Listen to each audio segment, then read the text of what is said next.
So, what's up mga ka-hunter? Day 6 na natin. Ayan o. Yun na yung ating unang coat ng ating skin coat. Ngayon, day 6 is skin coatan natin to. Pa-final skin coat na natin to. Tapos itong kabila, napakalakas ng ulang kahapon. Kung makikita nyo, ayan. Yan ang sinasabi ko. Nung nilakayan natin, lumabas na ngayon kung saan talagang naglilik.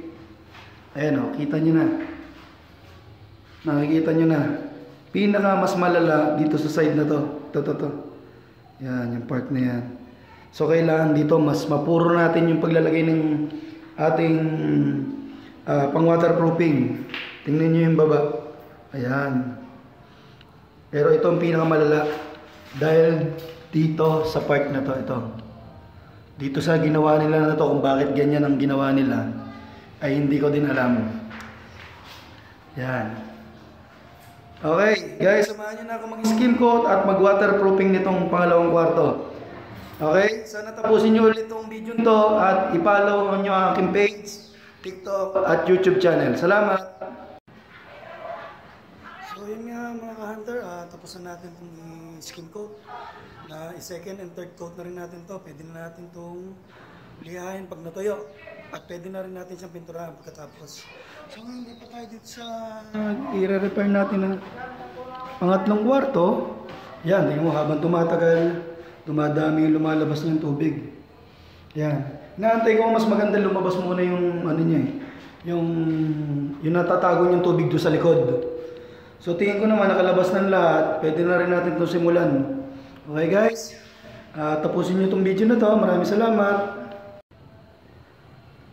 So yun guys, medyo nagka-problema tayo ngayong araw.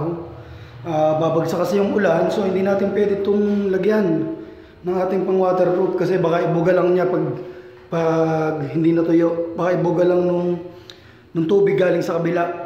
So kailangan, bago tayo mag-waterproof ng ganito, kailangan medyo may oras o mga ilang oras bago pa umulan. Kaya lang pabagsak na yung ulan. So obligado guys, obligado nating tapusin pa ito bukas. Kailangan pa natin ng day 7. So sa bagay, yung kabila, pinapatuyo na lang naman natin yung skim coat para mailiha at mapinturahan para tapos na siya. So pwede na tayo mag-focus dito bukas. Yan o, kita nyo. Etong part lang na to, guys. Ayan o. Kung hindi pa natin ito minekos-mekos, hinerogane yan, hindi pa natin matatapos yan mga pare ko eh. Ayan o. Okay guys, pasensya na. At nag-abarila ngayon. So kailangan natin mag day 7. Maraming salamat guys. Huwag niyong kalimutan mag-follow, share, and subscribe sa ating channel. Maraming salamat. Bye-bye.